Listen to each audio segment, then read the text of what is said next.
yeah.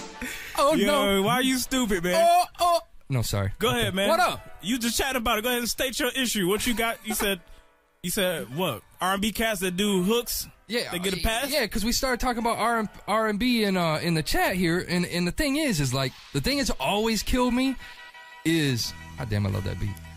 The thing that kills me is, R&B, or singers in general in hip-hop get a pass.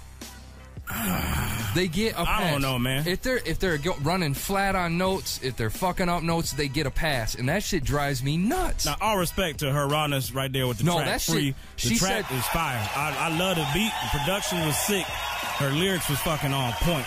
She's doing her thing. Old dude, and I mean, I think it was KB or somebody in the chat first pointed it out, said, I'm not feeling the hook though.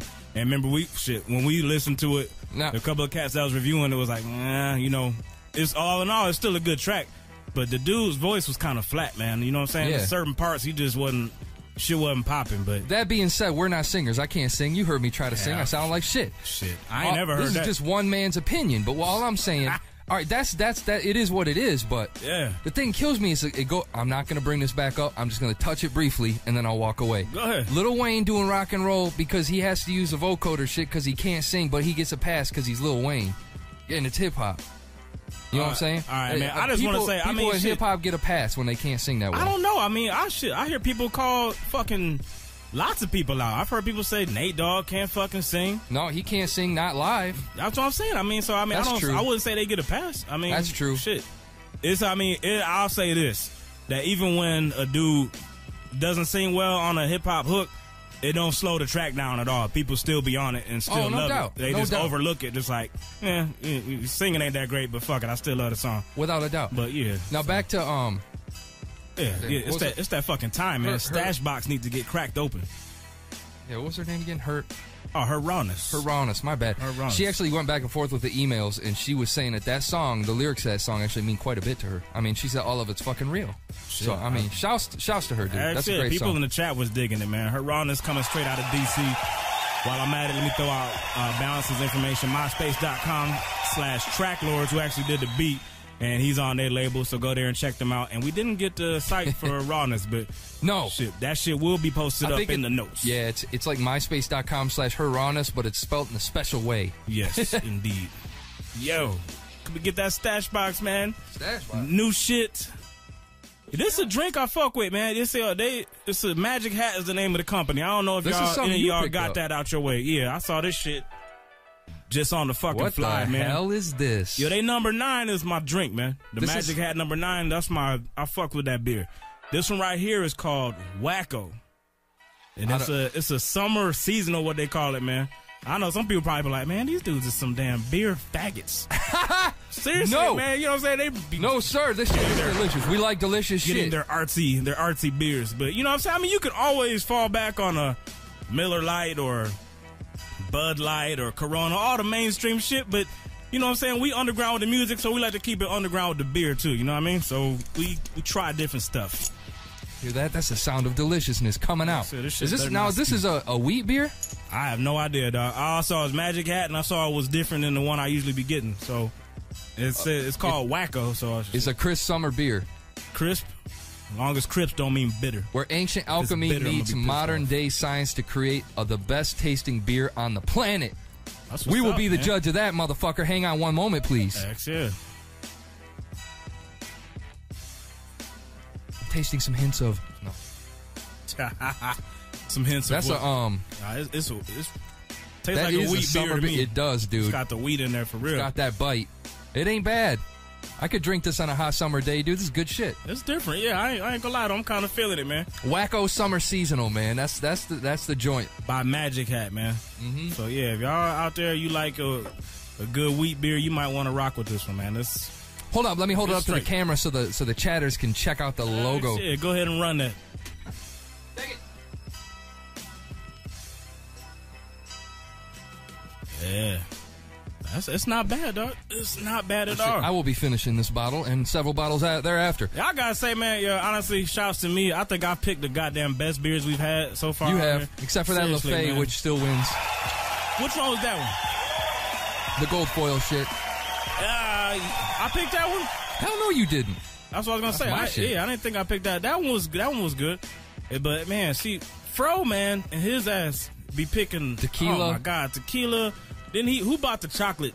That was me. That was Boo Boo. The chocolate and the red snapper was me. Jesus, man, that red snapper was rough too, man. It's still in the stash box. It's sitting there. It's gonna be in the stash box. Yeah. You know what? Speaking of drinks, you said something a couple episodes back. You said that you were a vodka connoisseur. Yes, sir. And you said that you stand by it. Now you told me that you could tell the difference between different qualities. You could tell the bottom shelf, when you get middle, when you get to and brands, upper. yeah, I can. I got something for you, my friend. Go ahead. Oh, look at you being a sneaky motherfucker. Do I need to close? Do I need to hide my eyes, man? No, you don't have to hide your eyes because we're gonna get this shit set after the next song. But we got Smirnoff. Okay. We got Absolute. All right. And we got the fucking Belvy. And you ain't got no flavor joints either, huh? No, hell You're trying no. to kill me. So here's the deal. I'm gonna put each one of these just like you guys did the water test on my ass. We're doing the vodka test on you coming back when we come back from the next song later. Okay. But I'm just saying, be ready because let me call me a taxi. It's going down. Get the taxi. Oh, you could just sip. Set up just right now. Get a taste. Spit it back in a fucking cup. I don't care. Nah, man, I'm gonna go in. It's all good. It's all good. It's going down. It's going down. But man, I touched on it at the top. I want to run it back, man. I want to get some feedback from the people in the chat. Shouts to all of y'all too, by the way, for tuning in. But man, we got a call right now, and I hope we'll see who this is.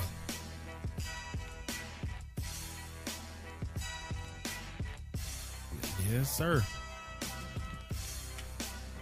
This show's crazy today, man. Stuff's flying. People are calling on time. What's going on, man? We're like, yo, we got someone special for that ass today. No doubt, man. No doubt. And this will be. Go ahead and introduce yourself, man. None other than who we got? Crawford. What's good, man? It's Byron Crawford from Double XL Blog. English, motherfucker.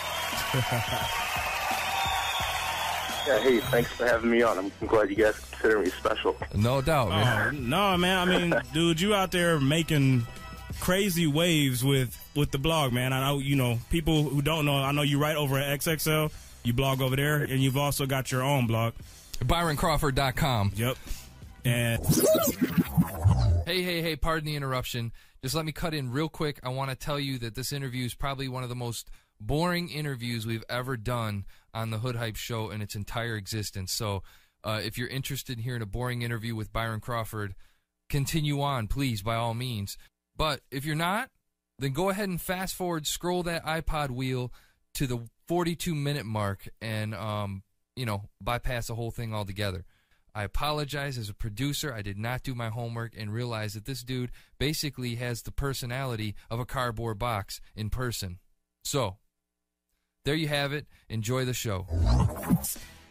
I mean, you've made, like I said, some waves, man, but it's entertaining reading, man. But the reason we wanted to talk to you because we had a topic today that we kind of touched on at the beginning of the show, and it's going to be kind of a running theme. To me, it seems like artists in particular, and especially hip-hop, seem to be getting more, how should I say, aware or cognizant of what's going on in the blogosphere. I think for a long time, bloggers could kind of, blog away and just put out all their thoughts. And really, a lot of people, unless you were like, into the internet, didn't really notice. But now you've got artists and MCs and lots of other entertainment people paying attention now. And it seems to be kind of like some backlash between the two. So, I mean, and I know you've been right smack dab in the middle of your share of controversy, whether it's between yourself and, Bun B or, you name it. So I just want to know, are you starting to kind of feel that, that rift, or to you, is this nothing new? No, actually, I'm starting to notice. It seems like, it took forever. Like, I mean, I've been blogging for I don't know how many years, maybe 5 or 6 years now, and it seems like in 2009 in particular, it seems like a lot more rappers are going on the internet, especially on Twitter, but also on other blogs, websites, what have you. And, yeah, exactly. It's like what you were saying. Like a lot of these guys are starting to pick up on a lot of the things we say about them, whereas it used to be the case you could say anything about anybody and it wouldn't necessarily get back to them, or maybe they hear about it days or weeks after the fact. Okay. So I mean, go ahead and tell us about your history too. You said you've been blogging for. You tune us back? Huh? No, I ain't touching. So you said you've been blogging for a number of years. I mean, where's your history as far as writing goes? I mean, where'd you get your start at? I actually got my start in blogs, and I started out in like 2003, and I was basically just, you know, in college, had a little free time in my hands, started blogging, actually just blogging about all kinds of stuff, but really, you know, I grew up listening to hip-hop, so I would blog about that. I'd blog about TV, whatever. Okay. Happened to interest me, whatever was on my mind at any given day, and really it seemed like I kept with it. I thought about, you know, maybe I could give this up after I got out of school, but like it continued to increase in popularity after I got out of school, and it was the only thing I really had to do. I mean, I was okay. Why? I got a question though. Why? Yeah. Go ahead. I'm sorry. No, go right ahead. Why do you seem really pissed off all the time, man? Like, you will go after fucking anybody. I mean, on your blog, dude, I swear to God, this is the way I visualize Byron Crawford. Right. When he sees someone walking down the street, Ashley Logan, and he'll fucking, this dude turns into a fucking pit bull and yanks their fucking insides out and spreads them all over the fucking sidewalk through his blog. Verbally, he fucking shreds people. Yeah, I mean, why are you so mad at everybody, man? You just hate everything. You just through your blog, you seem like you're just pissed off at the world all the time. Yeah, actually, I don't really get that. Like in the case of Ashley Logan in particular, that to me seemed like more of a joke, and maybe she just didn't take it that way. Maybe it was true, and that was what pissed her off. So that was why she got so upset and went on the radio. But you know, something like that. Most things like. I think if you have like a sense of humor, you wouldn't get pissed off about most of the stuff I said. Pretty much all of the stuff I said, and that might be the problem. Just because hip hop, we don't really have the same sense of humor that you would find, I guess, in another community, another genre of music. So very true. I mean, everybody. I wouldn't categorize myself as being pissed off, and I don't necessarily go out there to like find somebody to rip apart. Okay. Now, I want to run this by you, man. Who does Byron Crawford like? Who do you like? Because, I mean, like, I see a lot of your critiques on just various tracks that pop up, and it don't seem like much passes your test or your standard. So, I mean, who's some people that you are feeling and that you blog about in a positive way? It's going to sound crazy, but I like pretty much anybody if they're doing something that I like. I mean, at one point in time, I was a big fan of Jay-Z, and, I liked Biggie when he was around. Who knows, if he was around, maybe I wouldn't, but I used to like Wu-Tang. But these days, I mean, I guess you could say I like more underground stuff. Okay, throw us some names, man. I'm curious. I want to know. Hard to say because I don't want to, I trying to think. I wouldn't just want to give anybody, like, a blanket cosign, but, like... I hear you. I was about to say, like, I like Jedi Mind Tricks, but I haven't liked anything they've done recently, But at the same time, I'm not, writing them off either. I mean, they come out with a great album. I like a lot of stuff on Def Jux, but I think a lot of the stuff on Def Jux is crap, too. I mean, I was a really big fan of the most recent album by LP, but... Man, dude, that's a tough critic, man. I mean, some of the names. I guess so. Yeah, I mean, because it's just not as much of a fan. Maybe I'm a little bit jaded because I'm older, but I do like find things not to like about pretty much everything. Okay, man. And I think that's what gives you the impression of being pissed off. Like you said, the stuff you say, you may not say it in a serious light, but. Regardless, man, if 95% of the stuff you say is negative, people are going to perceive that you just this angry dude just, ripping into the world. And I think it's true, but at the same time, I think you have to kind of take a look at the world around us. I mean, there's a lot of crazy stuff going on all the time. The music's not that good. I mean, the music business is not in its best state. And no doubt. I agree with you. So, I mean, I think maybe what I write is actually more of an accurate reflection of what's going on. Okay, so is it like, would you say that you're playing almost like you're a character through the blog? Because what's funny is, and I'm sure you've heard this before, but you don't seem as angry and forthcoming as you are through the blog. I mean, through ByronCrawford.com, you'd think you'd be on here like DMX, like motherfucker would be yelling at us or some shit. Dude, you don't come across as someone who would write the way you write, man. I'm actually shocked. I got to be honest. I'm shocked. You seem like a laid back, really nice, calm dude. I mean, I'm sure part of it's just laziness, you know. It's easy to come off laid back if you spend a lot of time sitting around and don't do anything. But yeah, that I think maybe if you spend a lot more time reading it, eventually you get the idea that, like, I'm not yelling at people all the time. Plus, I'm not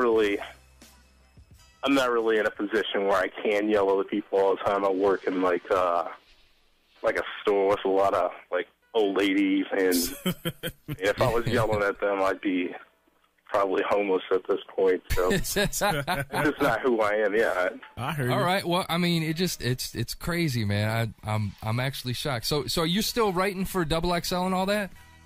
And yeah. why you got a day job, man? If you're working for XXL, what the fuck?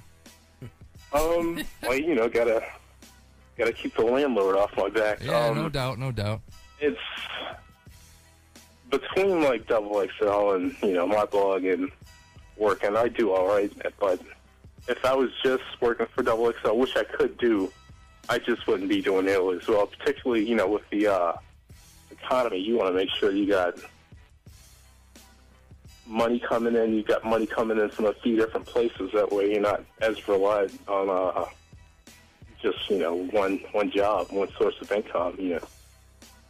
No doubt. No doubt. Okay, man. I got one more thing I want to run by you, man. Because to me, it seems like we talked about the blogosphere starting to collide with everybody that's in the industry. I ain't gonna say everybody, but it's starting to become more frequent.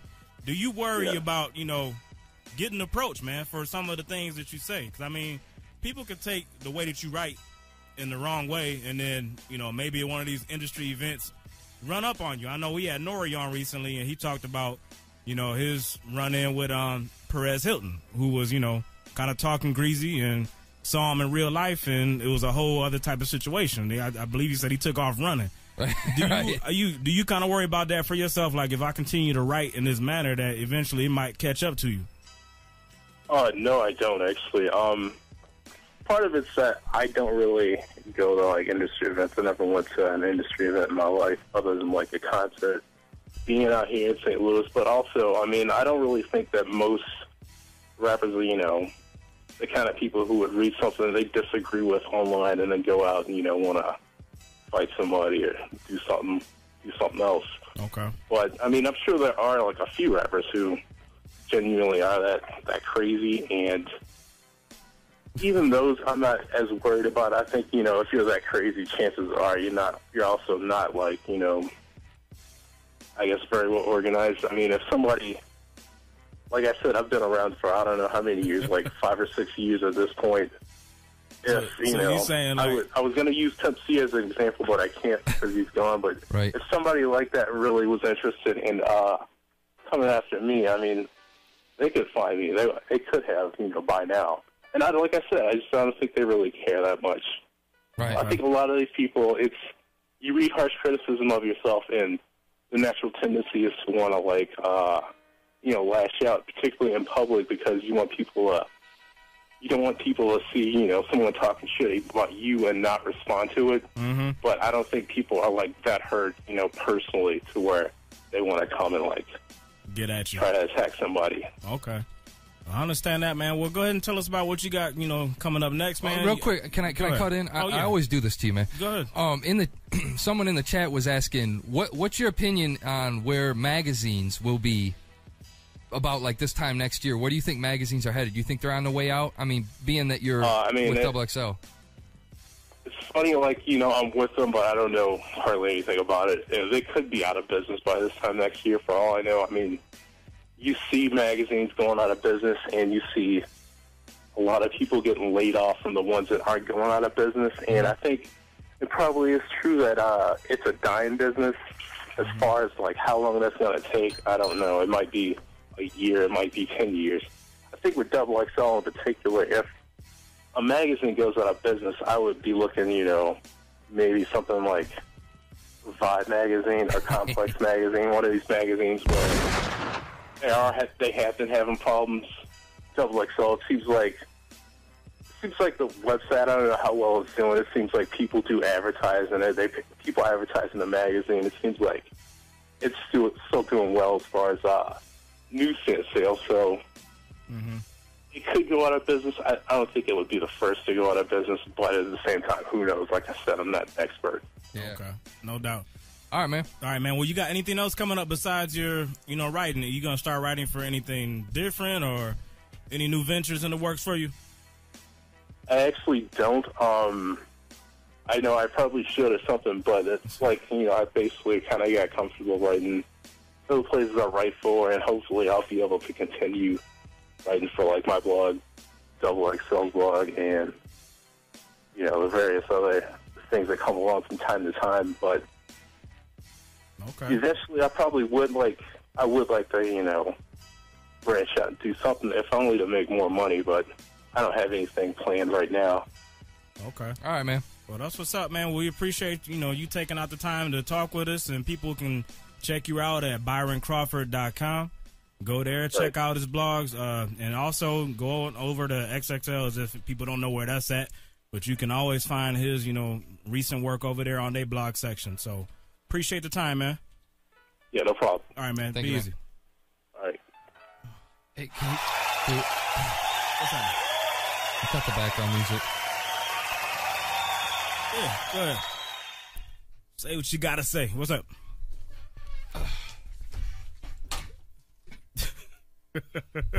I'm fucking drained. You're stupid. That drained the fuck out of me. Why?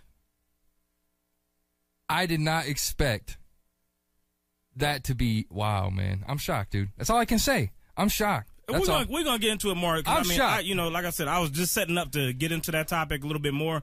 This is some shit that we can keep running by. Fresh writes on her blog. Fresh is if you go to crunktastical.net, she is exactly who she is to her blog. This dude is different. I mean, different. I don't know. To me, I can kind of see some similarities, really. But that's why we're gonna talk about it, man. So just hold up. We're gonna get into the St. John. He ain't been on in a minute, man. Shout out to St.